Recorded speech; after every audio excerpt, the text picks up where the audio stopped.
have a huge burden of patients as well, because there is an increasing number of patients. And the thing is that these patients have chronic diseases that are in the large part quite preventable, how to pretty much like age in the best way possible. The resilience and the kind of mindset that you need to have in order to bring about that change. Comparing how our lifestyle intervention before and after changes this, and very well applicable in younger ages as well. So it's a very universal benefit. She never missed a single training. She actually powered through it all. She started walking faster, and she was actually able to get almost rid of her walking aid. Talking about carnivore diet, for instance, restricted form of intermittent fasting, where you actually only have one meal that you have. What is it like? How is a certain diet? How beneficial is it for you? Of course, that was fundamentally a flaw of any health study, because controversial field, and it's something that has been controversial, since the dawn of time, let's say. For example, gut-brain axis or gut-muscle axis are... We should actually focus on having a healthy and a very balanced diet with fiber.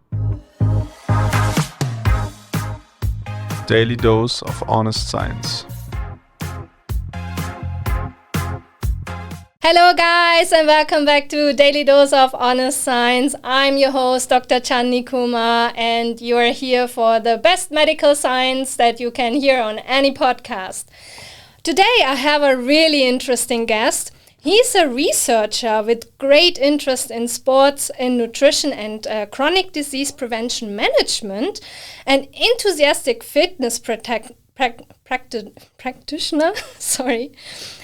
He studied biomedical science at the Imperial College London, went on to study nutritional health and physiology at Wagening University.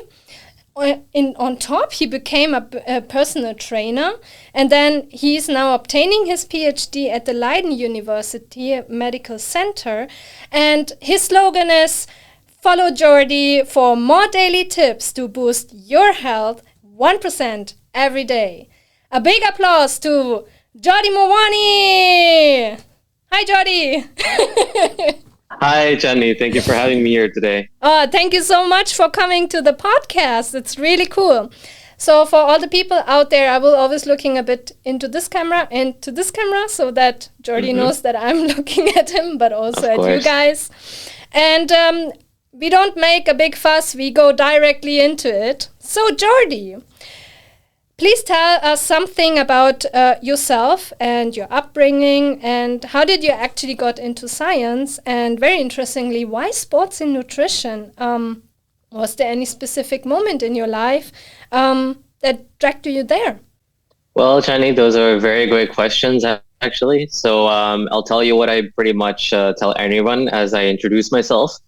So I'm Indian, but I was born and raised in Spain. And these two cultures are very much foodie cultures, where food plays an important role in terms of, well, of course, we're very mindful about our health and also how we socialize with one another. So it's all about bringing the community together over food. So that's always been quite present. And then on top of that as well, since I was a kid, I always wanted to study medicine and become a doctor, just like the classic Indian stereotype, really. Me too. That makes two of us there, yeah. And but yeah, actually, when I got to high school, I realized that it wasn't so much the clinical aspect that I was interested in, but rather the science behind the medicine. So for that reason, I pursued biomedicine as a bachelor. I loved every minute of it as well. And in my last year, I specialized in global health and pretty much into, health economics and healthcare systems and policy and management. Was and this something a that really stood special out course? to me. It was more of in the last year, you could specialize into, one of 12 different tracks. So you could go into like pharmacology, cardiovascular sciences, and global health being one of them, or also medical law. But I ultimately chose global health because something about it being different rather than like the hardcore sciences is what attracted me.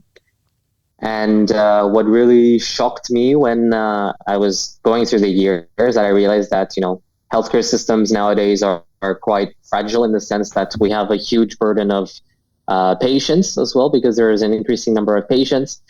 And the thing is that these patients have chronic diseases that are in the large part quite preventable, especially through a good lifestyle. Yeah. So because of it, I decided to dig deeper into it, and that's how I got interested into sports nutrition, and ultimately ended up pursuing my master's in sports nutrition here in the Netherlands as well. And after that, it was a domino effect. Found this PhD, and now I'm on it. So yeah. Really cool. Now you're doing your PhD, right? But this is not a normal PhD. You told me once that actually these guys where you are don't do quite what you're doing. So you're the exotic part of it.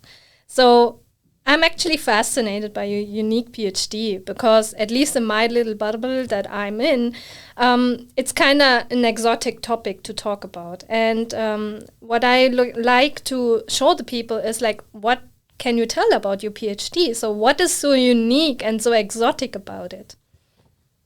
Yeah, absolutely. With pleasure. Basically about my PhD is all about healthy aging. So as the name suggests, we're looking into, how to pretty much like age in the best way possible. Keeping in mind what I said previously about the collapsing healthcare systems with the increasing number of patients and the burden of chronic diseases. And the thing that is quite unique about my own project compared to my colleagues is that even though I'm in the Department of Biomedical Data Sciences, I'm not only focusing on data sciences, but rather we have set up this whole clinical study in which I actually coach and in strength training many older people, up to 100 older people. And the idea is that I coach them 3 times a week over 3 months. And we also provide them with protein powders that are fortified with fibers and vitamins and calcium in order to see how the combination of this lifestyle intervention can really improve the lifestyle or pretty much the overall health of these older people. So that would be the main topic of my PhD, and it's actually what took most of the time. But then on top of that, I'm also looking into different massive data sets that kind of looked into the same that we're looking into. So anything about lifestyle and health parameters, whether it's more molecular or more overall more physiological. And every now and then I, of course, have to step into the lab as well to help out with processing blood samples of these participants, which can be quite a challenge given that I pretty much hung my lab coat years back. But it can always be taken off the rack when the opportunity arises. So it's a pretty fun journey so far. I'm in my last year, so I'm looking forward to wrapping up by the end of the year. Really, really cool. What I'm fascinated about is as well, you're actually in the interface between, medicine and research, being a wet lab scientist, but also kind of bioinformatician at some point. So you're having like a really cross interdisciplinary interface that you're working in. And you told me once that you have to juggle around with a lot of tasks. So can you maybe elaborate a bit how does a day or a week in your life looks like from research to having your 60-plus-year-old partition people? So can you just tell the people what kind of you're doing? Yeah, absolutely. So basically throughout the week, there's at least 3 days where I pretty much dedicate myself to the whole intervention study, mostly because I have to train these people at the gym. And of course, there can be a lot of waiting time between one participant and the other. So of course, I'll mostly be answering emails and all that. But I would say the challenge of it is that this project also requires the coordination and the management of a group of healthcare professionals, including nurses, radiologists and dietitians. So I'm pretty much coordinating all of them to ensure that this project is a success. But when I'm not doing that, basically, mostly on 2 days a week, I'm looking into the data science of it. So working on the other coding projects that I have, running R scripts, just visualizing data and of course writing papers. Overall, this is pretty much how it looks like at the moment. I also have a research assistant, and I'm going to have more as well in the near future to help me out with the trainings. So I can really focus on writing up my thesis and really be able to confidently finish by the end of the year. Really amazing. That's so interesting to know. And you always post on Instagram that you can do your sports in between, right? So it's kind of like cool that you can do your workout along with the other people, so you don't miss out on your actually health, which is also interesting, right? Outside of that, what you're doing, the stuff that you're finding out in the research, would you say, would it be applicable for the people outside, to our listeners, for instance, what you are right now researching?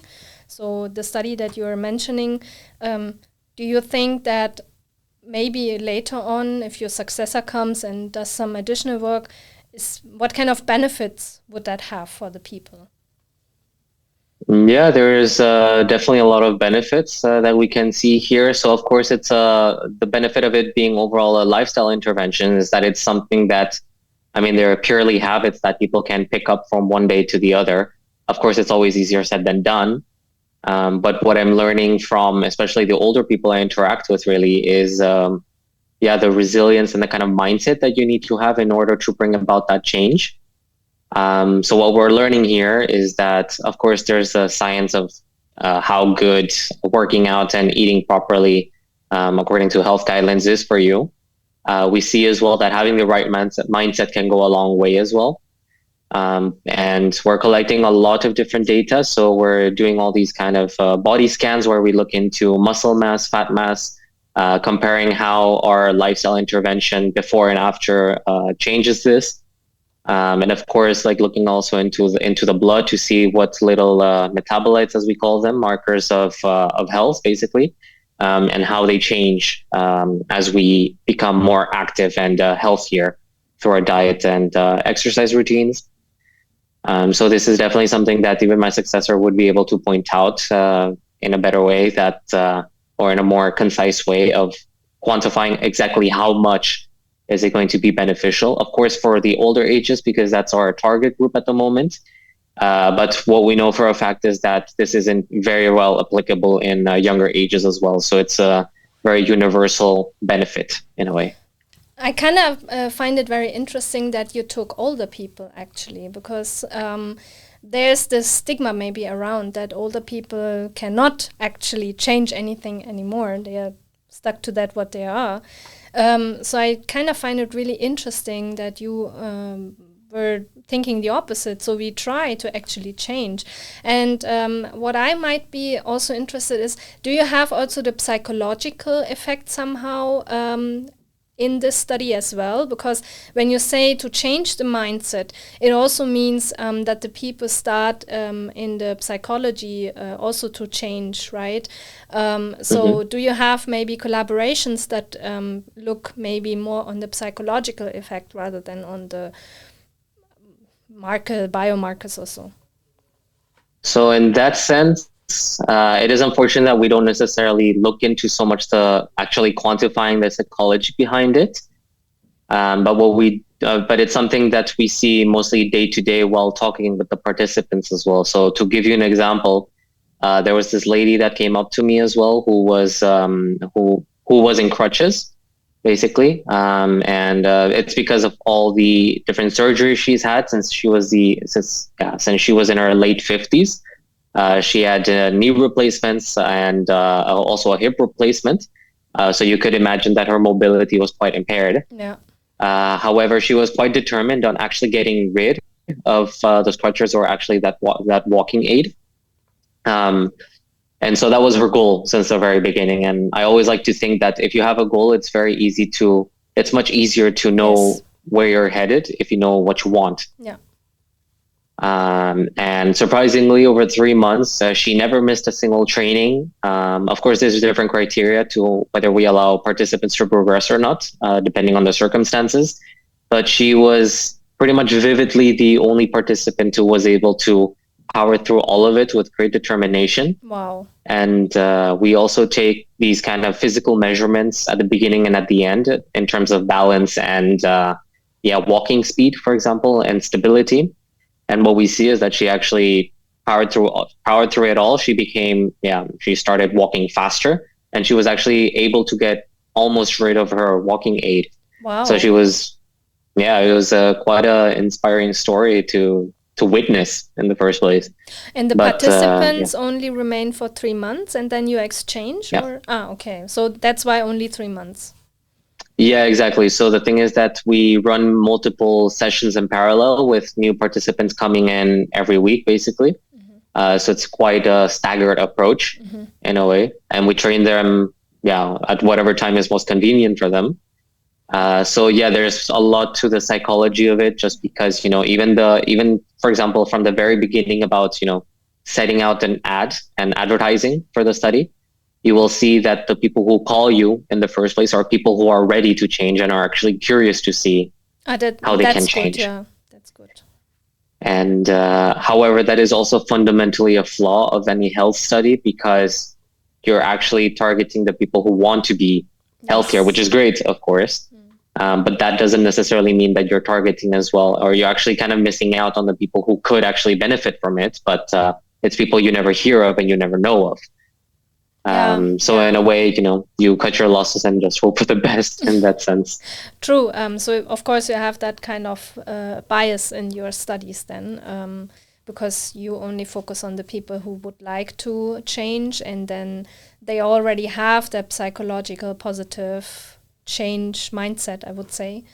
It would be really interesting to know if maybe your successor can work on people who don't want to change, and then suddenly see like psychological effects, because it is known by science that if you start exercising, right, it boosts your confidence.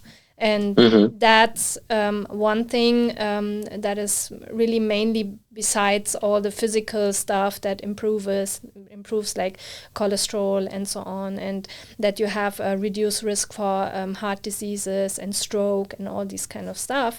But I think it's really important to always have that psychological effect as well incorporated. But I guess it's also kind of difficult to implement it, because you need, at some point, I guess even a psychiatrist who evaluates like how these guys are doing. And I could imagine if you take only old people, they might be living also at some point in the past, reminiscing about, oh my God, back then I could walk properly, now I cannot do it anymore. Maybe when you talk to the older elderly people, are they really thankful that afterwards they feel better after the 3 months intervention? I would say that for the large part, most of them are quite thankful, actually. So it's something that they notice in their day-to-day lives as well, that, for example, going up and down the stairs becomes easier for them, which is a massive improvement. But of course, in the Netherlands, we cycle a lot, right? Yeah. And what we see is that what they tell me is that they actually manage to cycle slightly faster, or rather they get less tired from cycling. And also in terms of, for example, opening a jar in the kitchen, or like a mason jar, is what used to be quite a challenge for them, but now it became easier over time. And actually one of the lesser spoken benefits of exercise to some extent is that we sleep better. Yeah. And of course, everything is connected. Yeah, completely. Exactly. And also for older people, it's quite hard to sleep properly. They suffer a lot from insomnia and such, for one reason or the other. And through exercise, we actually saw that they actually managed to sleep better. So it's many hidden benefits. A little anecdote from my side. My parents actually started to do more working outs as well. They're also going to nearly their 70s now. And I realized that both of them also sleep better now. So it's really a game changer to not only exercise, but also properly eat, right? So that's also something that is important. So that is also something that I saw, and it's also, I think, in the literature somehow written down in many, many studies that if you have lack of sleep, you also are more prone for obesity, right? So it's all somehow interconnected. So it's really interesting how exercise can actually benefit in so many ways. Yeah. No, yeah, absolutely. You're completely right there. But great to hear that they're doing great. Yeah. Thank you very Yeah, I'm also really happy because when I started my journey about 1 year ago, so I was not really someone who didn't exercise or so, but through the problems that I had and my PhD, I was lacking a lot of that. And I like to jog all the time, but I couldn't find the time anymore. And then suddenly, when I was entering the social media world, I got flooded by, you have to do strength training, you have to do that, you have to do. And then I was reading some papers and also listening to some doctors that they said that strength training, especially for women, is actually really, really important to reduce the risk of getting so-called sarcopenia, which means that your bones are getting actually very thin and that you are more prone to bone breakage when you get older, right? And especially in women, it's a prominent disease, I would say. And then I was like, no, I don't want to be, when I'm 70, be like sitting there and crying around that I cannot cannot walk anymore. So I started my journey, and of course, every journey starts small. And now, being 1 year in, I have to say I'm really, really proud of myself that I kept going. And I have to say thank you to you too, because you're a big motivator in that. So since I found you and we both were following each other, I really learn a lot actually, and how to improve. I would love if you would do maybe some how to do exercises. Right. You know, sometimes sometimes you're in the gym or at home and you're trying one new exercise and you're not pretty sure, are you hitting the right muscle and so on. So that might be something very interesting if you can manage. So yeah, absolutely. Thank you for the pointer. Yeah. So of course, I always have a section for this, and my section for this is called Nutritional Science, a Fancy Discipline. And would you agree or disagree, and maybe why? And what do you think has changed over the course of the years in this field? And why do you think it's so important to consider? Well, I can say from personal experience as well that nutrition science could overall be seen as fancier than it is, because most of the reactions I get when I tell people that I'm in the field of sports nutrition is so all you do is cook, or do you just make protein bars? Which, it's not entirely untrue, because I make them myself and do it for myself, but it's that notion that it's a very controversial field, and it's something that has been controversial since the dawn of time, let's say. Just because, especially in terms of food research, very complicated to really pinpoint what it, like, for example, if there's a specific food or nutrient that can lead to better health conditions or worse health conditions. And at the end of the day, whatever you say, there's always going to be someone who's offended, just because so many diets out there, many different foods. There's people who love them, who hate them. So all you can do is try to stay as objective as possible and see what is it that the actual data tells you. But I would say that it is far from being a fancy field. If anything, it's like it's quite a war, let's say, in this field. Can you maybe make an example? What would be something where you would say that's overrated? Well, for example, there's many diets nowadays that are trying to be proven as a holy grail, for example, for fat and weight loss. I would say, for example, intermittent fasting is a diet that can be good for you, of course, which is all about restricting your window of eating to usually 8 hours a day.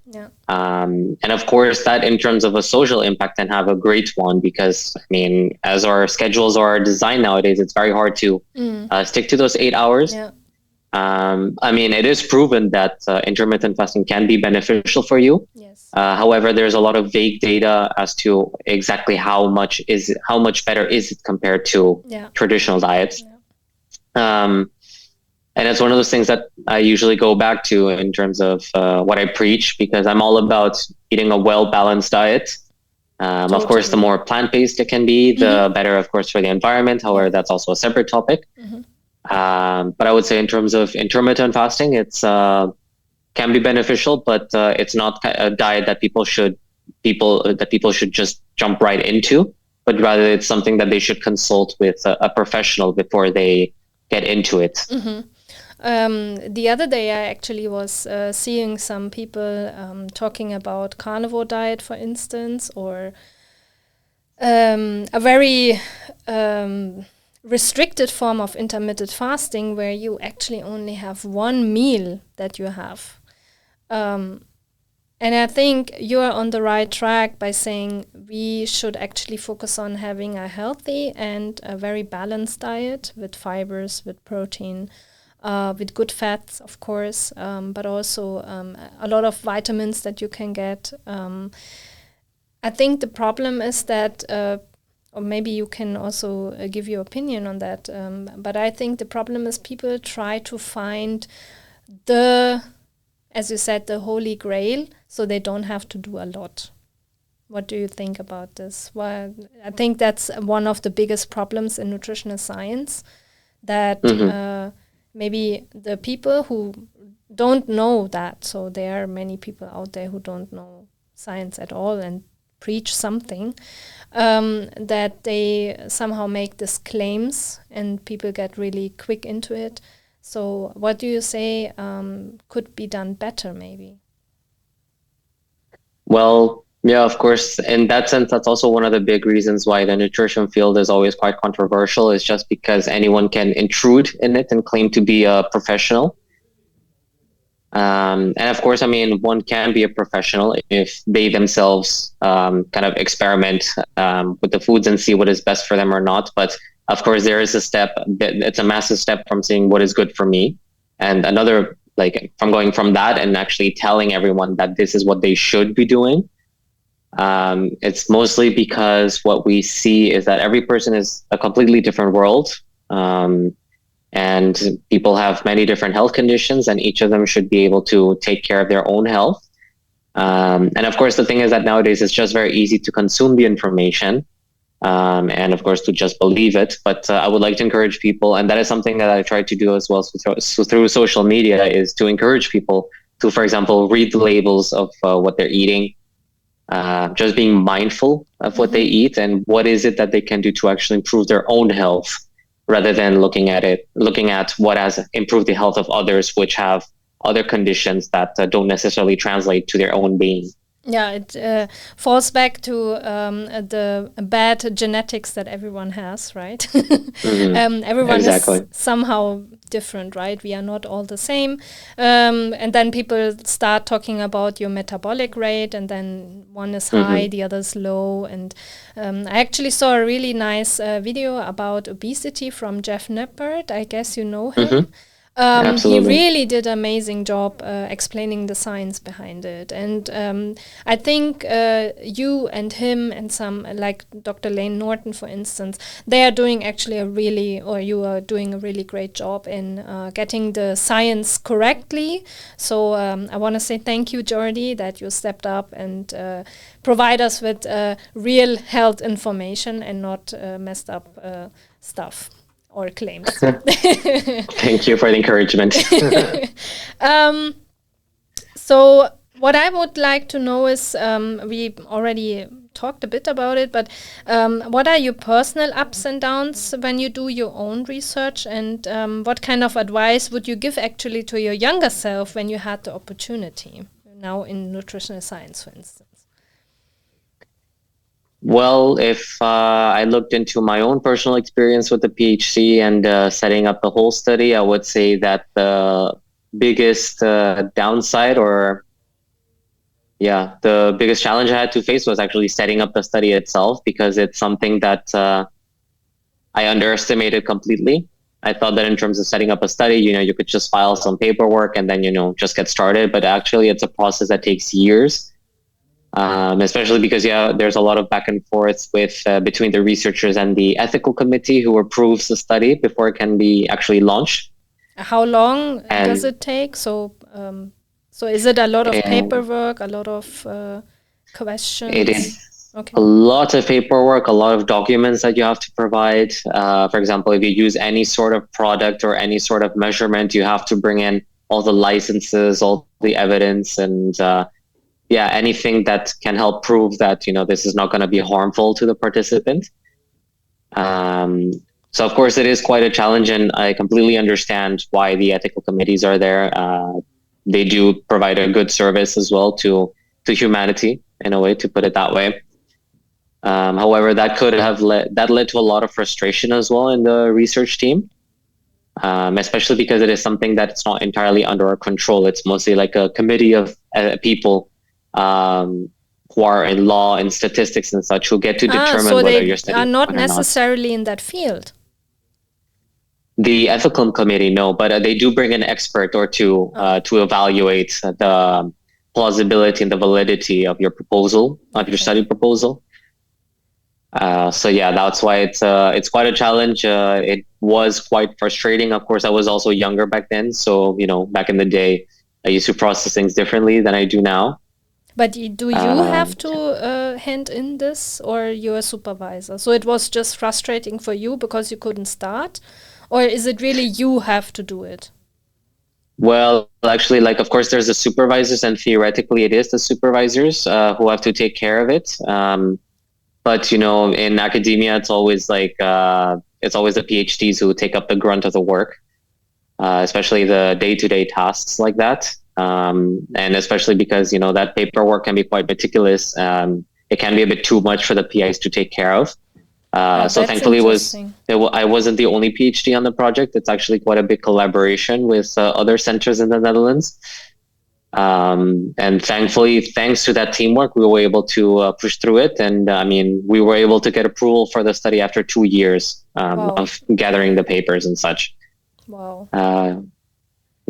So in that sense, that was a monumental task. And then after we got the green light, the other massive task was actually to execute the study.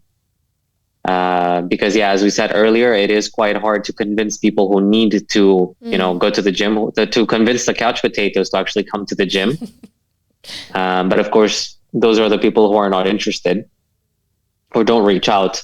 So, it was a lot of brainstorming to see how we could get people in. And thankfully now it's running okay, quite all right. So, all things considered, it's been quite a journey for sure. But it's stuff that just happens, so we just have to deal with it in the best way possible. And any other advice that you would give your younger self, especially choosing your path maybe, or would you do everything the same? To put it this way, I would not necessarily do every single thing the same. And the grand scheme of things, I would, in terms of the choices I made. In the smaller scheme of things, for example, on my day-to-day work, I would definitely look more towards,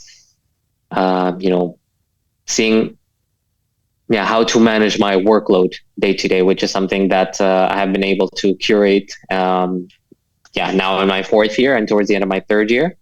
But it's something that I was terrible at, especially in my 1st year, because there was all of these tasks with different levels of priority and urgency. And at the end of the day, it can be very relative as to what is urgent and requires and is a priority. So it's, it's just being more mindful about what it is really that needs to be accomplished in order to move forward. Yeah, it's also a skill that you learn over time, right? Absolutely. That you know which projects might need right now a bit more, and then you can neglect some other stuff. And maybe what I learned throughout my time now is to say no to certain things. Mm-hmm. So don't take everything on you. This is also some learning that I had over the time, and I guess you as well. So you were not there anymore to say, yeah, okay, let's do this task as well. And then you're like very alone in the room and have to do everything on your own. So I kind of find it striking that you already have to do all the paperwork, because usually I would think in a first year as a PhD, you should not have this kind of stress, I would say. But it's interesting to know that it's a bit different, especially when you do clinical trials. Or I guess it's a clinical trial, or what is it stated? I'm not sure. It's technically classified as an intervention study. So yeah, I mean, it's kind of like a partial, to put it in a fancy ways, partially randomized clinical trial. So yeah, I would say that the biggest frustration is exactly what you said. That my first year I was very ready to dive into the science, get in with the numbers and all about health.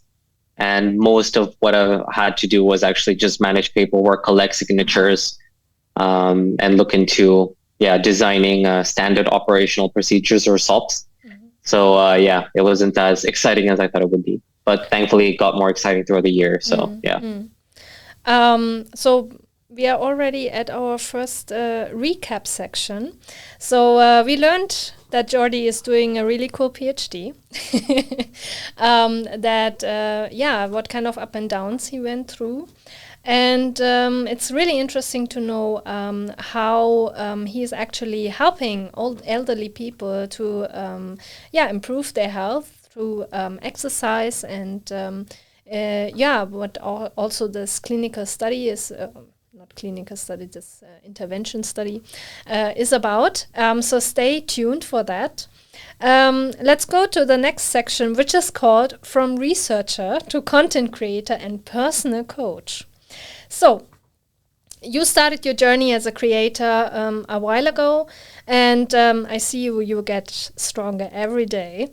So what was the motivation actually to start as a content creator, especially on Instagram? And once you said it's a hobby more for you, and would you like to stick to that and maybe grow it a bit even more, or will it stay forever as a little hobby? I mean, that's another excellent question, of course. So I'd say that everything really started a few years back, especially during COVID times, during the lockdowns.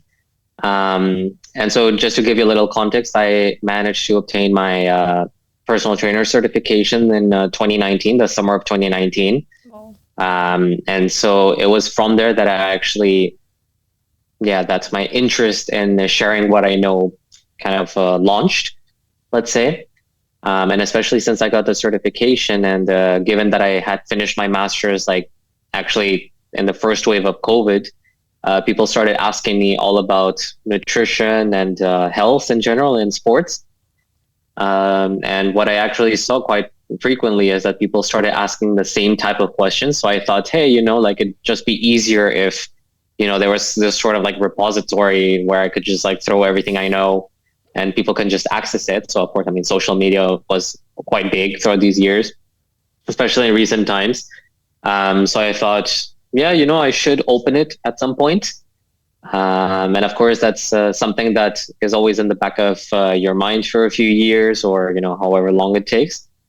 However, it actually came to one day just talking to actually my sister about this.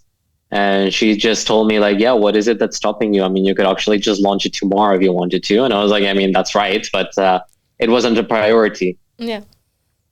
And so, especially since I had started my PhD. So I was actually more concerned about, staying afloat during my PhD. Yeah. But thankfully, once I got the hang of things, I had more time to think about setting up the Instagram. However, what my main focus was to first set up a website in which I could offer the services I had. So personal training, nutrition counseling, and life coaching. I saw the website. It's really professional. It's really cool. Thank you. When I was looking at it, I was like, wow, damn. He's really like crushing it. So it really looks so. If you want to consult him, please go straight away to him. I would even book a consultation with you. I appreciate the shout out. So No, Yeah. I'm honest. So I was already asking myself if I have any questions that I come to you, because we can talk about it, and then you can tell me what kind of exercise would be good, or so that would be, or how to execute it. Say it that way. Yeah. Because sometimes Absolutely. you see it on YouTube, for instance, and then you're like, I don't know, is this correct? And then they always elaborate what kind of muscles you should feel, and then you're like, I'm not feeling that muscle. Am I doing something wrong? And then it's good to have someone who is actually telling you if you're doing it correctly or not.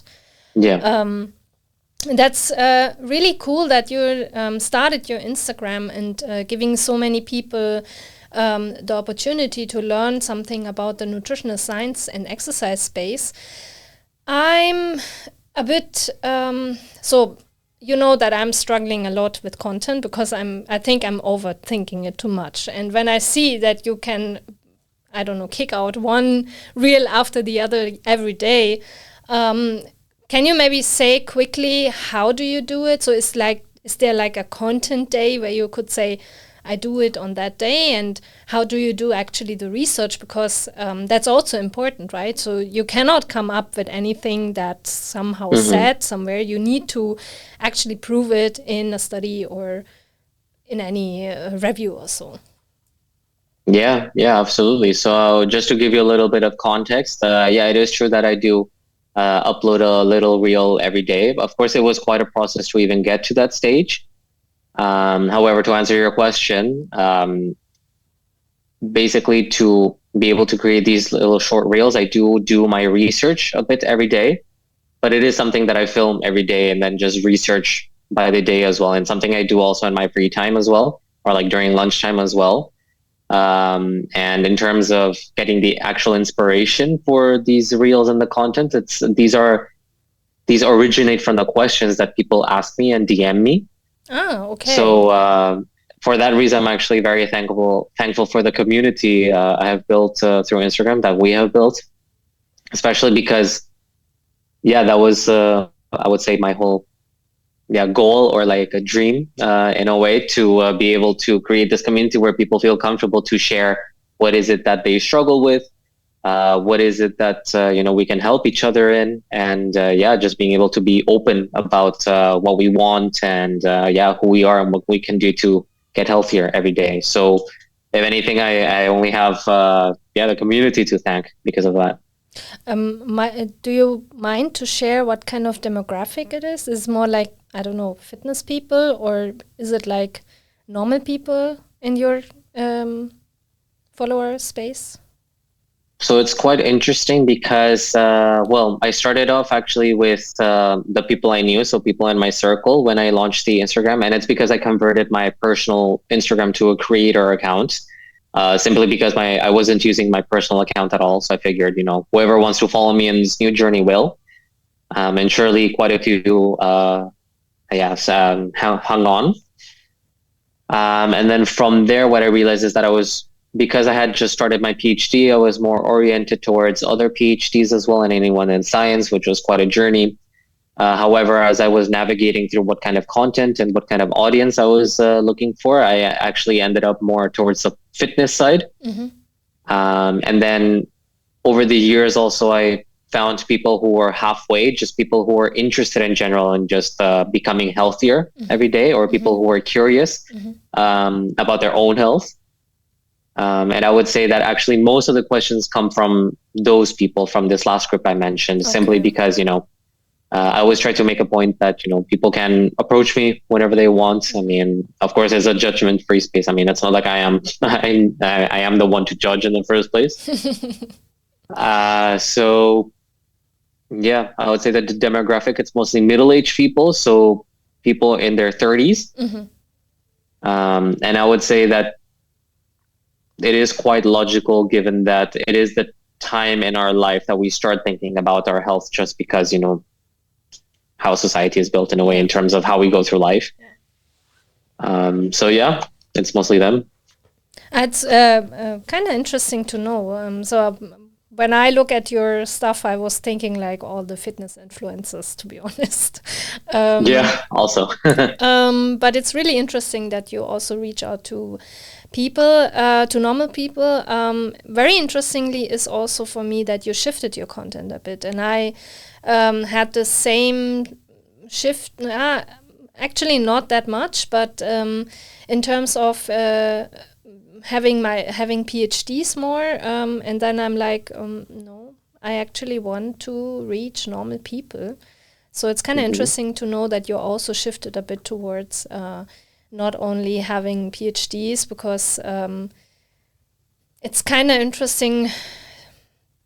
All these kind of reels that you see with you want to toss away your PhD because you're so done with it, and you know it's relatable, but to be honest, I don't want to make content in that sense, because I don't know, it doesn't make sense to make one joke after the other, or just share what I'm doing, because I think science is such a big field. You can actually show a facet of it, or different facets. So I think that makes it more accessible for the people, rather than talking about your PhD journey, which in my case was not nice.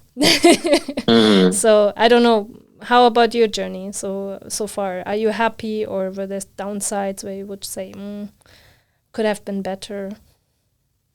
I mean, of course there were downsides and the positive sides as well, but what I learned overall is that, I mean, I am happy in terms of where I am today and who I am today.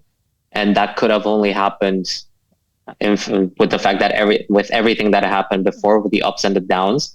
So in that sense, I don't necessarily regret or resent anything or anyone, simply because, you know, it is a part of life, and we just have to really accept it, process it, and move on. So it's just a matter of, accepting whatever comes in your path. Really cool. So we're gonna cut this out as a reel. Sounds great. So we come back now. That was again a bit off now. So you're doing content on Instagram. So what is something that you don't like, or maybe like, on Instagram for conveying your science-based messages? And sometimes are there times where you get mad at people because they don't get you? So in the comment, when you look at your comment section, and then I was joking around like, do you even read, bro? So I would like to know if you have these kind of moments, and what do you like or dislike on Instagram actually? Yeah, I mean, of course, there's a lot to be said about how Instagram works. And as far as I know as well, and something that I read every now and then about, especially nowadays, is that the algorithm is changing the whole time. So, you know, sometimes like the content that you posted yesterday, if you replicate that content to tomorrow, it is very likely that, you know, it will reach a different, it will have different reach, basically. Like one can go viral and the other one can just be stuck at like 100 views, which is also fine. Yeah. But I understand why it is frustrating because of that. But I mean, the way I see it now, given that it's also a hobby, and thankfully I don't depend on the algorithm for a living, then I mean, I just really take it by the day. I just try to see what is it that people resonate with in the content, what is it that people want to see. So that's why I actually check in with the community I have and just ask, like, what is it that you want to see? How can I help you? How can we help each other? And that's in a way how I... Do you make, make a Q&A? Yeah, basically a Q&A, okay. Or I mean, also like when I DM with people individually, they will ask me something specific, or they will ask me something in general, and then I'll reply asking something more specific, and just trying to see where I can help people. And of course, it's a mutual effort, so you know, there's a lot to be said about that. And in terms of the comments that I get, of course, like I actually came across this very supportive community, especially in the fitness area. The PhD community is also really supportive, I have to say. And Yeah, I'd have to say that it's mostly like my family and friends that don't necessarily comment because they're not necessarily active on social media. But whenever I see them, they're like, "Oh, I love your content," and that's when I have my mini influencer moment. Just like trying to act like a big star. So it's all jokes. So yeah, that's the good stuff. And of course, sometimes the reels I make, it goes back to what we said at the very beginning about nutrition being such a controversial field, is that sometimes you will kind of like hit a nerve on some people, and it's usually the more incendiary comments that we come across, just because it's more in our human nature to be more aggressive than kind as well, I would say, or just because of how society is nowadays. But in that sense, I'm not necessarily mad, because everyone's entitled to their opinion. So I always say, as long as it doesn't harm anyone, then sure, do what you want. But it's just a matter of I'd like to try and see and understand the other person's point of view, and what kind of experience have they had for them to come up with this sort of statement. And it's something I came across when I posted a reel on intermittent fasting. There was this very famous study that looked into intermittent fasting and mortality. Yeah. And it did say that if you do intermittent fasting, it can increase your risk of cardiovascular diseases, for example. Yeah. And I actually got like a lot of threatening DMs because of that. Not that I really cared at the end, because people can just DM what they want. It's fine. Mm-hmm. But I actually had pretty interesting conversations in the comment section of that reel. Mm-hmm. And a very engaging discussion with someone who was trying to debate the opposite point of view. So I always feel like if you can turn it into something constructive, then I'm very open to it. Mm-hmm. If it's someone just trying to bash, a point of view without actually providing any evidence or any evidence or of course, anything to share, then it's a comment that I simply just ignore. And a lot of times nowadays, also Instagram just censors a lot of comments that are seen as harassment or bullying. That. Yeah, I've seen that. Yeah. So then I'm like, well, if Instagram decide to censor it, then who am I to refute that? So. Yeah. So totally agree. I kind of find it interesting. I know that study. And I actually watched the analysis of it from Dr. Lane Norton.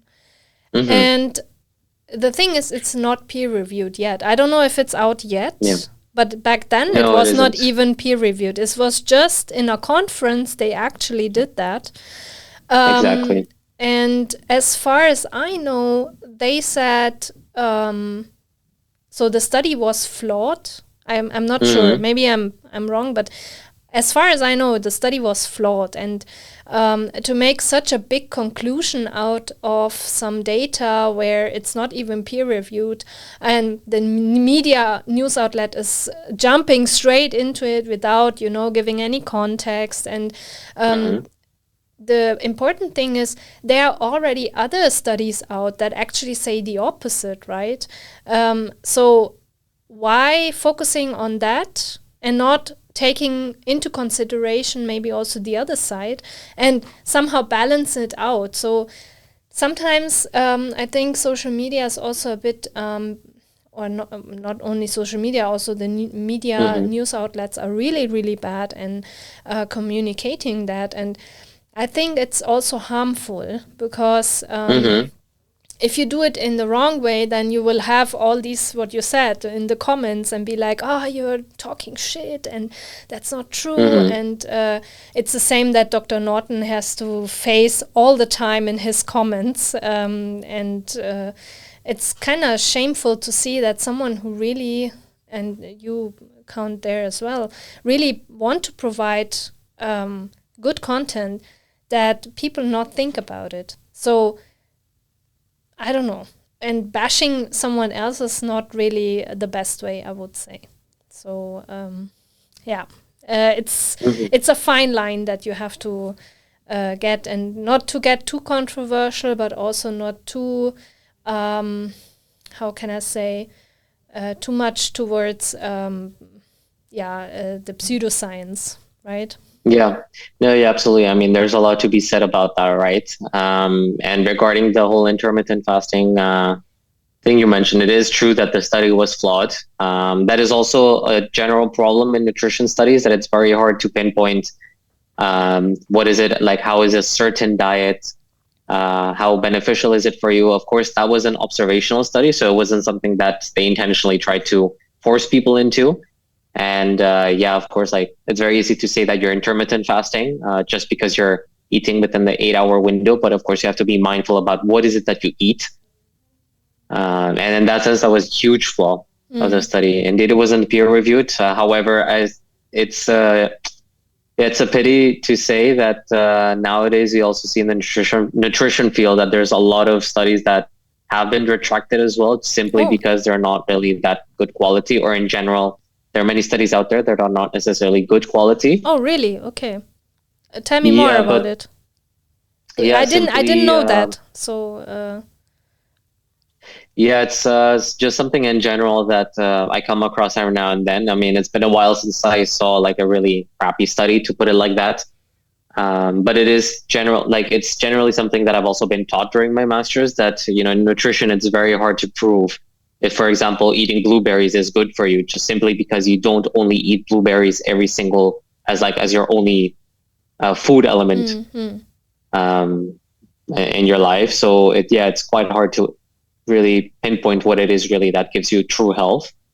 And especially when it comes to nutrition, there's many other factors that come into it, like exercise and sleep and and diseases into it. So I mean, it's just good to take things and take conclusions from any study with a pinch of salt. And there is a lot to be said about traditional media as well, because it's much better for their engagement rate to have more clickbaity articles, such as this one, the intermittent fasting one. And it was actually something that I was trying to test out as well, because I was kind of like, getting some moderate amount of views. And I was just thinking, let me just try something more clickbaity. And it is true, I got a lot more comments from non-follower accounts. Wow. Okay. And I mean, but it's because it was also something that I saw in bigger accounts as well. And that's how they grew, mostly because they were throwing out more clickbaity stuff and trying to get a reaction from people, especially a negative one, because people are more prone to sharing more negative thoughts.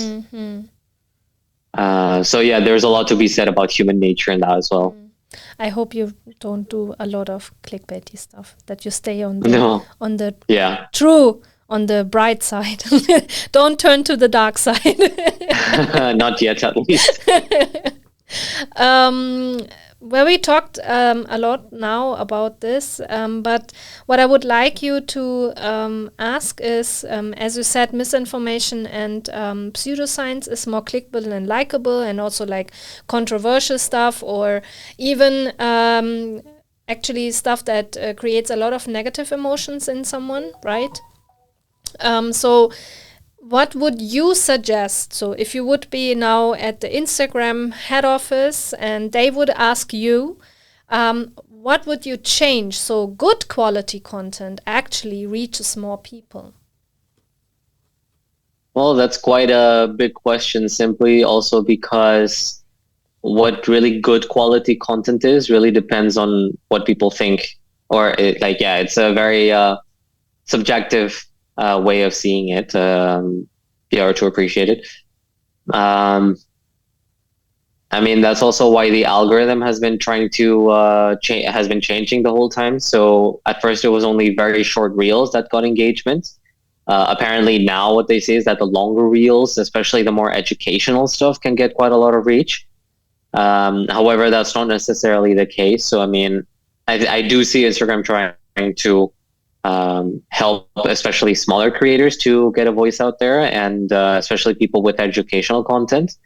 However, it's such a big change that needs to be brought about that it's something that we can only see in very small steps, and it requires a lot of decisions along the way. So I wouldn't say that there's necessarily one big change that you can introduce to one big change to rule them all in a way. I would say it would be mostly about trying to filter through the educational content as well that's being put out there. And then, taking it from there, really. My take on it would be, so how do I define it? Of course, it's very subjective, good quality content. And of course, I'm doing good quality content. Of course. So for me, and I'm talking about the science. So medicine might be a bit different. But as Lorena said in my podcast before, it's all about understanding the science and make it accessible for the people, but not trying to hide information. So like, you need to bring up the points that are for and against a certain topic. And need to balance it out, and very importantly, that you don't make any claims. For instance, I don't know if there's a new study, blueberries are the only one that keeps you healthy for your life or something like this, right? You need to find the studies that actually looked at it, and you have to always pinpoint down what is the limitation of the study. And that, for me, is good quality content, because someone really sat down, read the literature, especially not one journal. They really go through it and have some experience in evaluating if a study is good or bad. And communicating that in such a sense that you don't make claims, and that for me is good content. And I'm trying that to bring that to the people. So whenever I read a review or something, that I always read other reviews or other articles, and I guess you do the same. Because there is not one truth in science. That's something that people have to understand. Science is just a snapshot of time. And it could be in 1 year that something that we thought we knew is completely invalid, right? So it's always that people keep in mind that science is not permanent. It's something that evolves over time, and also the understanding sometimes for medicine even. So when we find out new mechanisms, so the other day, for instance, I was, so some doctors, for whatever reason, tell that intermittent fasting helps you to, increases your autophagy, and that's why it's a good thing, because that removes the junk of your cells. I'm like, who made this kind of link? So, and then I was trying to get to the root. And yeah, sure, there are some studies out there that have somehow looked at autophagy for some reason. I don't know why that came up. There are so many other degradation pathways that you could look into it. I don't know why autophagy is such a big thing. And very importantly, now people come up with all these buzzwords, and we will come to that section. So I think that's kind of really bad that people are jumping on this one thing and then leaving out everything else, you know? And then, so for me, a good quality content would be to explain, like, what is autophagy? What kind of molecular mechanisms are this?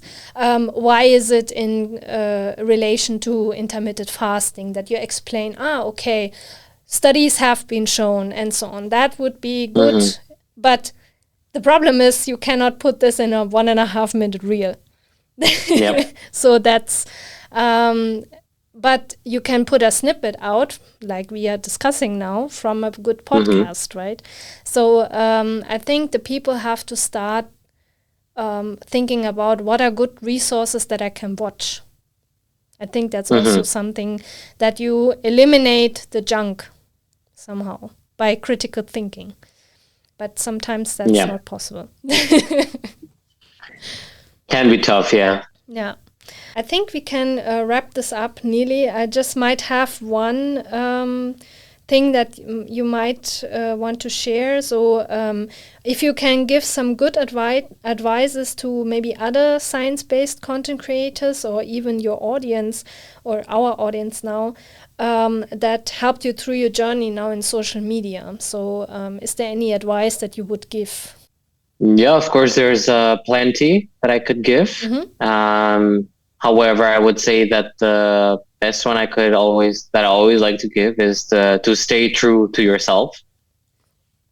Simply because, well, they say that on social media you have to develop this sort of persona in a way in order to kind of pitch your uniqueness. But I would say there's nothing more unique than being yourself. And of course, that also comes with, there's going to be people who hate you or and also people who love you and like you. So then, it's pretty much just about leaving behind anyone who wishes you ill and then just sticking to the people who wishes you well. Yeah, it's hard to find these people nowadays. I have the feeling people are more, because it's so anonymous sometimes, they like to troll you, or just because no one knows your real name, that they can write some hate comments. I'm very fortunate that I'm not that big right now that haters would come, but maybe you already observed some haters, or... Well... I wouldn't say necessarily haters. There's always that one odd comment here and there, but I mean, it's stuff I don't really pay much attention to, because at the end of the day, that's I mean, these haters can be seen as bullies, right? And what bullies want more than anything is, getting your attention and be able to get an incendiary reaction from you. Yeah. So if you don't give that to them, then they'll just eventually dissolve away. So. I think the other day you saw one of my reels where I was really angry at some medical students and medical professionals who toss out science, go viral with that, which is not really good. And I was thinking, what I'm doing actually here, I just wanted to give up Daily Dose of Honest Science. And then it was really nice to see all the comments and the likes that came, that people say, hey, you should continue it. I know it's not really easy. So what I would like to know from you is when you have did you have such a moment that you would say, I just want to shut down Instagram, I don't want to continue anymore because no one is really interested in what I'm doing? And what maybe... or how do you keep up with your motivation? So how do you do it? So when you have a low phase, is there anything that you do to actually get back on track? That is a great, genuine question. So it is true that, with this content creation, there's always going to be those highs and lows. I did experience that sort of low as well, like a similar sort of low. But that was mostly related to being able to create content every day, because apparently the algorithm would only show your content in the first place if you posted something every day. There were even a lot of people telling me that you have to post like 2 or 3 times a day as well, which I thought was quite insane. Okay. But the thing is that it's not only about posting, but it's also about posting good quality content. Yeah, that's it. Yeah. So of course, that's that can easily lead to a sort of burnout, and I think it was my frustration mostly came from the fact that I wasn't entirely sure what it is that I wanted to communicate. So I was just trying to hit and miss different sorts of content types or like different kinds of fields or different fields. However, one thing that helped me overcome that actually, and it is something that I keep that I am quite mindful of nowadays as well, is that it doesn't matter how many likes, how many shares, how many comments you get, or how many views, because as long as, I am speaking for myself, as long as I can help at least one person, that's more than enough for me. And usually it's funny because it's the people who don't engage in your social media who, when I come across them in person, they'll be like, hey, I really... I started doing what you said and I actually feel better. So thank you so much. And it is actually through those interactions that I realized, social media can be great, of course, but we shouldn't be disheartened by, not getting enough views, because the way I see it, if you genuinely want to help people one way or the other, the number of followers you have and such are more of a side effect or a consequence of your ultimate goal, which is to help people. Yeah. And what I realized as well, there's going to be yeah, like anyone who wants to learn and wants to become healthier, they can follow me. I will follow back if they're also content creators or people who generally want to build a community. So I'm always up for that. So it was pretty much shifting that mindset from, what is it that I need for validation in a way? So ultimately it's about the people you can help, and the rest is I would say like how can you call this? Yeah, a bonus basically. I really like the thought that if you can only help one person already, that counts for you. I also recalibrated myself, and for me, I had some discussions with also people who are doing social media, also with Lorena, but also Caro, and both of them told me, Chandni, you are a scientist. You are not a 100% content creator. So why are you trying to be someone that you cannot be? Because you have to leave your job to be 100% content creator. And that was like a recalibration of myself, what I want with this daily dose of honest science. So it's more like it's not even a hobby. It's more like I want to be a resource in the end, and I also want to combine people. Like that's why I'm following you and give you the platform actually, that people know who are the reliable persons that really teach me something and educate me on science and in general, that I can take away from my life to have a healthier, better life.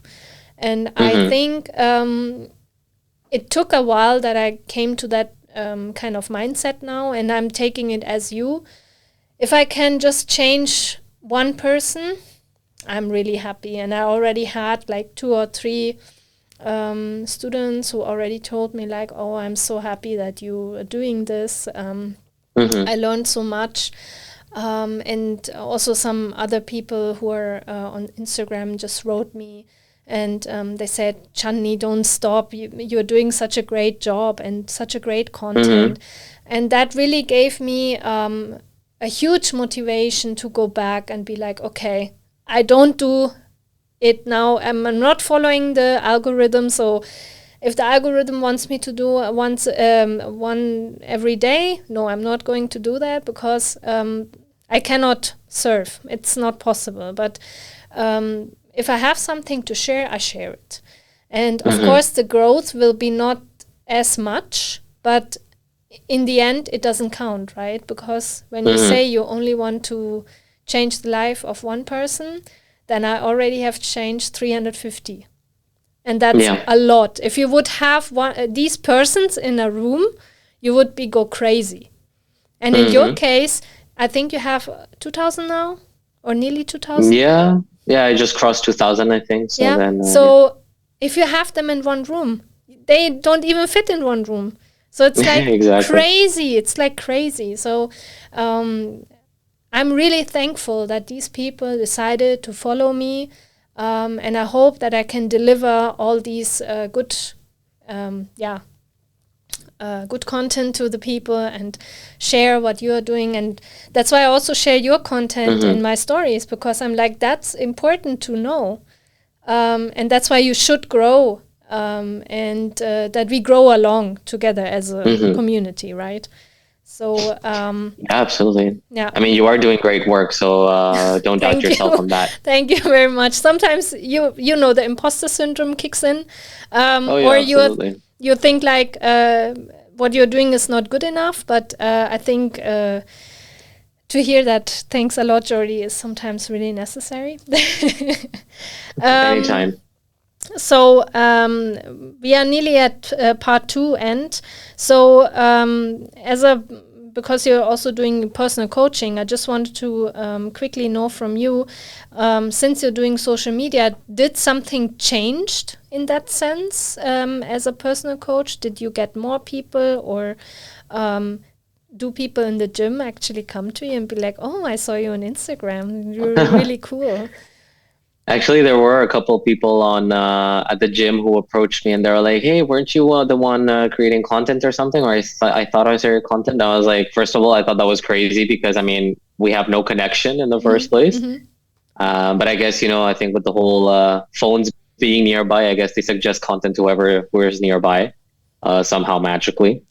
And then, yeah, I don't know. I found it quite funny, actually. So it's one of those moments where I would recreate the whole like famous influencer thing. So it's quite a lot of fun. But no, yeah, I mean, in terms of how it changed, I would say like, I think I also became more confident as a person. I realized I enjoy, teaching in general, but I just like, talking in general, or being able to present something. And that's something I realized throughout the PhD as well, when I was able to give presentations whenever I can. But I would say actually people nowadays do reach out to me as well. What I said earlier about the DMs, whenever people have a question about their health and such, I feel like the threshold has been reduced in terms of people being able to reach out, that it's quite comforting to see that people feel confident enough to ask me, especially for anything related to their health. And at the same time, it's great because it gives me more ideas for content. So yeah, I feel like it's a virtuous cycle at the end of the day. Really cool. So maybe in 5 years we will see you on any TED Talk, right? And you're gonna... I have considered it before, but step by step. Okay, so in 5 years we check in again when you have 1 million followers. The 5-year plans, yeah. Yeah, the 5-year plan. Okay, so we do a recap of section 2, where we talked about that Jordi is doing a lot of content creation, how he actually goes through it, and what kind of stuff he learned along the way, especially mastering social media. And I think you are crushing it really well, so I really wish you the best for it. So you should continue.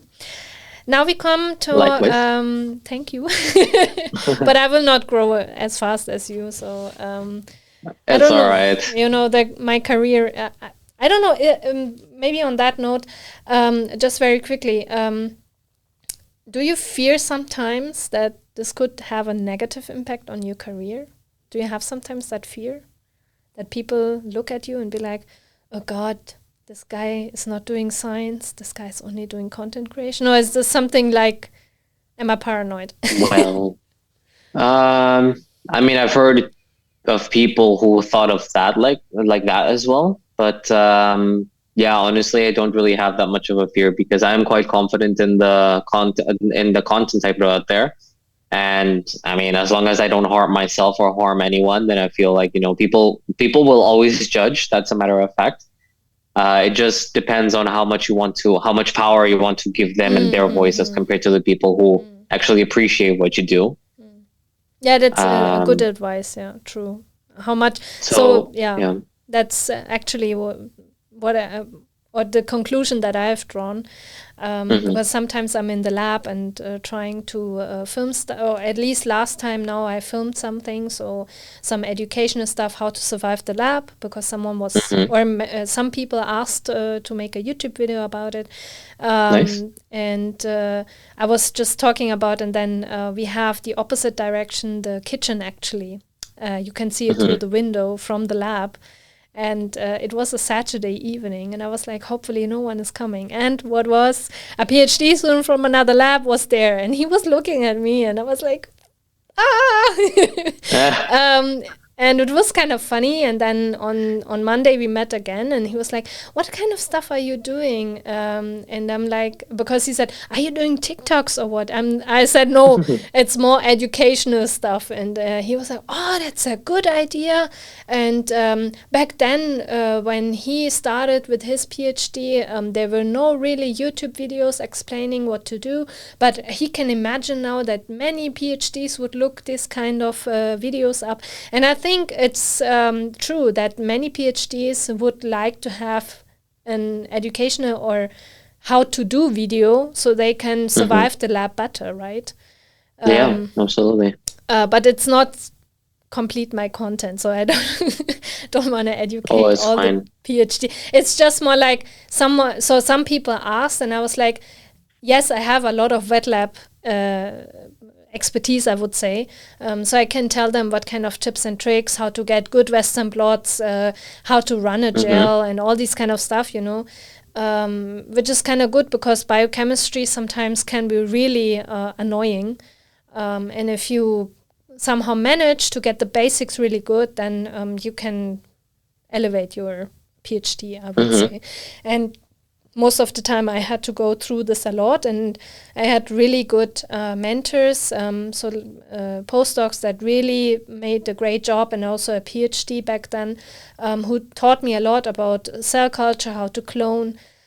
So I think it would be good to share this kind of knowledge also with younger generations, so they don't have to suffer all through that. Yeah, absolutely. Keep it up. You too. Maybe you should also open up a YouTube channel. One day. I think Instagram is quite a handful at the moment. So, okay. Yeah. I will help you. Then we collaborate on videos. Yeah, absolutely. Okay, so number 3. All about the fancy sign buzzwords. So I get upset or even angry when I see how other content creators, like medical professionals or scientists, throw around buzzwords such as autophagy, probiotics, gut-brain axis, microbiome, biohacking, or fibers. And from you, Jordi, I want to know, how do you feel especially about your expertise now in nutritional and exercise and microbiome research? Does it even influence you, or also do you correct sometimes even people about this topic? So I would like to know your take on it. Well, I would say with specifically these words, they're not necessarily words that trigger me so much, because from what I see more often than not is that people actually use them properly in a way. So they do define it properly. And for example, gut-brain axis or gut-muscle axis is terminology that I use myself in research articles, because it is kind of like a keyword that's coming up in the field. So in that sense, I would say that it's quite all right. And especially regarding the microbiome field, the problem is that it's quite a black box at the moment. People, there's many microbes out there, bacteria, viruses, all that people have not fully understood yet. What is it that they do? They have an idea as to what they do, but in terms of each specific species of bacteria, it's actually quite hard to define what is it that they do. There's many bacteria that haven't necessarily been characterized yet. So because of that reason, I just like to keep an open mind. I do think critically, though, whenever I come across a video. However, if I do see a video, for example, in terms of misinformation or some sort of misinformation, I just leave a comment. I don't attack the person, because but you do leave a comment. You say, hey, there's some evidence out, or how do you usually write this if you don't want to attack that person? And how well received is it? Yeah, it's more about leaving a more constructive comment behind, just saying like, oh, from my experience, this is what I've read. And then you have to give the other person the opportunity and the opportunity to be able to explain themselves as well. So I usually always end my comments with, so what kind of, what have you experienced or what have you read that would have led you to come up with this conclusion? And more often than not, that's something I've experienced quite well, that people do engage in a sort of a healthy debate. That had I commented otherwise and just attacked the person, it's a debate that would have never occurred in the first place, or a sort of debate that would have just been accusation of one another. So it's always good to keep an open mind. And the fact that, we are scientists that are in early career stage, especially me out of the two. So for that reason, I cannot really go out there assuming that I know everything, because as we said, especially in nutrition science, it's a science that's evolving every single day really rapidly.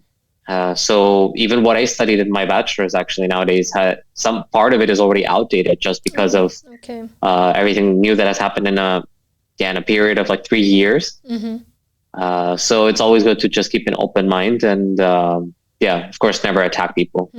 And how do you keep up with this rapid changing science? So do you read a lot then, or how do you keep yourself updated?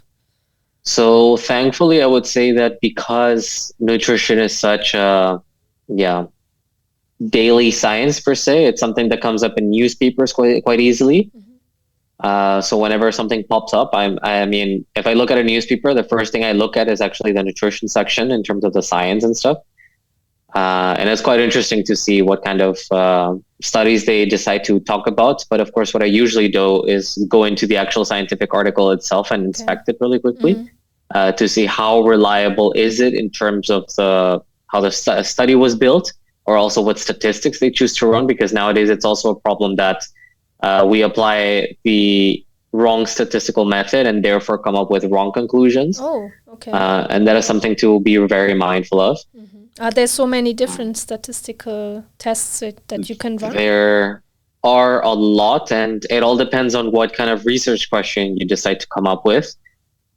So I've seen quite often, more often than not, that people come up with a very valid research question, but they decide to go for a very, I wouldn't say necessarily questionable, but a suboptimal statistical method. But of course, you cannot know why they necessarily chose that over another option. Perhaps they didn't know, or perhaps they deliberately chose not to do it for some reason. But that's again biased. Then it's a bias, right? So to some extent, but then again, it's something that we cannot necessarily assume on behalf of the other person. Did you reach out sometimes to did you reach out sometimes to other researchers and ask them why you use this kind of statistics, or do you that would be a bit a stretch, but do you sometimes download the data set and run it with a different statistic? I mean, I wish I really had the time and the curiosity to do all that. It is true that a lot of times, like the data set is not necessarily available. So you would have to, like, it can be available, but only upon request. And a lot of times you also have to pay for it. I didn't know that. I thought it should be free and accessible. Is there not a repository for that? In nutrition sciences, especially when it comes to intervention studies, it can be quite tricky because there's a whole system around it that, especially once you're done collecting the data, the research group themselves have what they call an embargo period. So it's a period of a few years in which they have all the claims to the data, in which they're able to publish themselves on it, and then they can open it up to the public thereafter. But I mean, even such big studies such as the UK Biobank or other studies in the Netherlands as well, from which I've borrowed data from, you have to go through data transfer agreements that usually involve monetary compensation. Simply also because, in academia, it's also quite hard to come by with money. So I do not necessarily judge the research groups that decide to set up a more lucrative agenda in that sense, because it is a lot of work that goes into setting up these studies. So I do understand. You already elaborated that. That's true. Yeah, you went through a lot. Okay, so we explained now that you should be more mindful when you hear these words. But maybe you can actually say something about what should people actually take care of when someone uses these words. So what are maybe little advices that you would give if someone is using these words that people can say that's BS, or that makes sense what he or she is saying? In that sense, it can be a bit tricky, especially when it comes to the more like what we call the layman population. So people without solid scientific background, specifically in that field. But from my experience, and something I often tell people, is that if something sounds too good to be true, it's because it is. And usually there's much more to it than people want to lead on. So then, especially in nutrition, it's very easy to also hide the what's it called, the drawbacks of certain products, for example. So especially when it comes to supplements, people of course prefer to just see what kind of miracle comes with it. And it's hard to be critical about it, especially because there's so many supplements out there and so many companies behind it, that even choosing the same supplement between two companies can already be quite a headache. And it's sometimes it really just comes down to like a matter of difference in price as well. So critical thinking, guys. Absolutely. Don't always believe everything, even not what we are saying. So we already talked about like how difficult it is to make these study designs, right? And also the limitations of the study. One thing that I'm interested is like, since you're also a personal trainer or have the license of personal training, do you also see sometimes online people using their buzzwords to deliver content that makes you kind of like, oh, that's really shady? Do you also see that by other people, that they don't take it so serious and actually harm their audience with that? Do you see? Well, that's I would say in sports science, it's also quite similar to nutrition science in the sense that it's very hard to apply the same principle to two different people. So, for example, the kinds of exercise that one person would benefit from, the other person could actually be harmed from it just because of the nature of it, also like health conditions that someone might have. So ultimately, it really depends on people knowing what is actually good for them, or actually their ability to reach out to a professional before they start. So to give you an example, there can be many different exercises that can be quite explosive and also quite high impact, as we call them, for your joints. And there can be people who can suffer from such exercises, and some people who could just reap more benefits out of it. So I have to admit as well that I cannot be the person to be able to call out another trainer and be like, hey, this is complete BS, because I am aware of the fact that, for some people it can actually be beneficial what they're preaching. And it's definitely not a black or white area. So then so there are no nuances in the sports exercise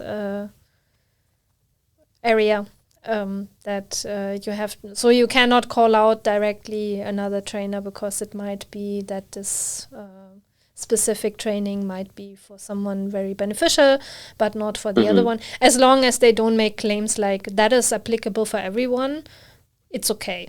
I guess, right? No, yeah, of course, there's always the contraindications for exercises as well, and types of exercises. So like even within our intervention study as well, we do strength training, which is a quite standard training with a few set exercises, but we do have to reject people based on specific health conditions they have. And those are health conditions that could be aggravated by this sort of strength training. So yeah, it really boils down to a case-by-case basis. So, and from what I know, like personal trainers out there, of course, have had their clients, and I can't imagine they've had success stories from it. So that's why it's just a matter of being able to talk about these things and never attacking someone else, but rather just trying to understand where they come from with their point of view. Can you maybe say one thing that where you rejected someone for the strength training, just one issue that they are not allowed to do? Yeah, absolutely. It was mostly people with, let me think. It's people who, for example, had a stroke recently. Okay, yeah, that makes sense. Yeah, it's, for example, stuff like that. So, so you also take the medical record actually into it. So if someone just absolutely. had, that's because especially when it comes to review under the ethical committee, they're actually looking for that specifically in terms of how can you deliver this study in the safest way possible without harming people. And that's why we have very rigorous screening methods in order to understand if this person is truly eligible based on their medical history, their current blood parameters and measurements, for example, and medication lists, for example. So that's good to know because, of course, someone who had a stroke, it doesn't make sense to make such exercises then because you might create another one, unfortunately, right? Yeah, it could be. Yeah, there's always the risk. So it's something we should just be mindful of. Yeah. Good. Now we come to the part that is kind of fun. So Jordi, I want to play a little game before we actually wrap up. It's called Does Jordi Know What He Said? And it's basically your reels and you have to complete them. Oh, okay. So that's going to be a tough one. I took 3 of them. And what I want to test is actually your memory. It's pretty bad at the moment. I haven't been eating my blueberries religiously. So reel 1 is, hey coach, how much protein should I eat every day? Oh yeah, that's definitely one of my very first ones. Yes. So yeah. You see what I did there. Absolutely, yeah. So yeah, I would say there's 3 different kinds of guidelines we could go for. So if you want to just keep for general health, you could eat your body weight in kilograms. Your body weight in grams of protein, basically. So if you weigh 60 kilos, just eat 60 grams of protein. If you want to maintain muscle mass, it's 1.5 times your body weight. And if you want to grow muscle mass, then definitely twice your body weight. Awesome. Cool. Hey coach, what can I eat to sleep actually better at night? Oh yeah. Well, I can't remember what I specifically said in this reel, but I can definitely imagine that I mentioned something about turkey. Or any... Yeah. 2 more. Turkey, let me remember. Was yogurt one of them? It's one of my favorites too. No. So many foods out there. Okay, let's say spinach and asparagus. Asparagus. Of course. And of course that people get the value. I just read out what you said in the description because you said please read the description. Spinach is packed with magnesium, a mineral that helps to relax muscles and support the production of sleep-inducing hormones like melatonin. Aim for around 100 grams of cooked spinach as a side dish or mix it into salads for a dinner that promotes better sleep. Asparagus provides potassium, which helps nerves function properly and muscle relax. This can prevent nighttime cramps and improve sleep quality. Enjoy around 150 grams of grilled or steamed asparagus as a tasty and sleep-friendly addition to your dinner plate. And turkey, of course, known to contain tryptophan, an amino acid that helps your body make serotonin and melatonin, hormones that promote relaxation and sleep. So you should aim 100 grams of skinless, boneless turkey breast in your dinner by grilling or baking it with herbs, spices for a sleep-supporting meal. In addition, I have another one that you can eat, which is, oh God, I don't know the English word. No, datteln. The dates. Yeah, they also have. They have also a lot of tryptophan. Oh, interesting! I didn't know that. Yeah, so people can eat dates. So yeah, if they don't want to eat turkey. Of course. Okay, so we have the last reel. Hey coach, what is the crazy fact about working out? There are so many crazy facts about working out. Let's see. That one took me away actually. I was like, wow. Really? Yeah. When you released it back then. Yeah, I can't remember if that was specifically about working out or swimming in general, but that it had to do with like a statistic about health and mortality, for example. Let me see. If it's the one about simply working out. Oh yeah, that it can extend your lifespan, right? Yes. Was it about extend your lifespan by 30%? It was 3 years, yeah. Oh, 3. Yeah. I had the 3 in there daily, somehow. Daily 15-minute workouts extend your life up to 3 years. Yes. Which blew my mind. I'm like, wow. And then you said in your description that 15 minutes a day or 90 minutes a week of exercise translated to an impressive 3-year boost in life expectancy with a 14% reduce in all-cause mortality risk compared to being inactive. And it also risks the cause for mortality minutes of daily exercise beyond the minimum, the risks of all-cause mortality drop by an additional 4%, and all cancer mortality by 1%. And your takeaway was that this relevation underscores a simple yet powerful truth. You don't need to embark on extreme fitness regimes to reap the rewards of exercise. Whether it's a brisk walk around the block or a brief workout session a few times a week is totally enough. And the reference, it was association of leisure time physical activity across the adult life will all cause specific mortality, which was released 2011 in the Lancet. So yes. Yeah, you did well. Or thank you. I don't know. I think the audience have to decide now. Exactly. So Pass or Jordi, fail, I guess. So Jordi, they can comment actually down and say if you did well. Yeah, I'll be eager to see that. Yes.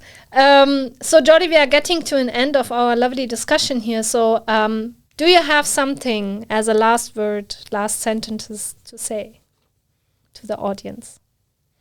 Well, simply that just look for the habits that will improve your health by 1% every day. Basically his slogan. Yes. Yeah, so we are at the end of our wonderful conversation with Jordi. Thanks a lot, Jordi, that you came to the podcast. It was really great. I'm really grateful and honored that you came and had the time. Likewise, yeah.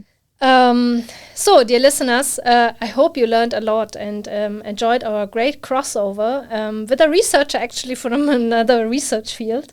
To be honest, I learned really a lot today, and I'm really grateful to know you, and I'm really happy that I can support you and that we support each other actually on this unique journey. So what we learned now is that how Jordi actually started his journey and why he decided to go into nutrition and sports science. He is now finishing his PhD, so fingers crossed, end of the year is finally done. So we all wish him, of course, all the best. And we learn how, he educates actually his fellows and the general public on how to live a healthier life by improving 1% every day. So, you know that I have a slogan. Do you want to say the slogan with me? All right, just give me a second. Okay. All right, you want to say it at the same time? Yes. Okay. All right. 1, 2, 2, 3. Let a little dose of honest science in your life. And brighten up your day. Yeah. Awesome. Thank you so much. So guys, please follow him on Instagram. His Instagram is @healthywithjordi, and he's also on LinkedIn. And of course, he has a website where you can also visit him and you can consult him as a personal coach. And maybe we do or plan something in future, right? It would be really cool to have both sciences in one video. Absolutely, yeah. And because I was thinking of making something maybe obesity related, so you explain maybe what to do from the nutritional space, and I explain maybe a bit the molecular mechanism behind why obesity maybe comes up. And I wish you all a wonderful time, and we see us in the next episode. Bye! Daily dose of honest science.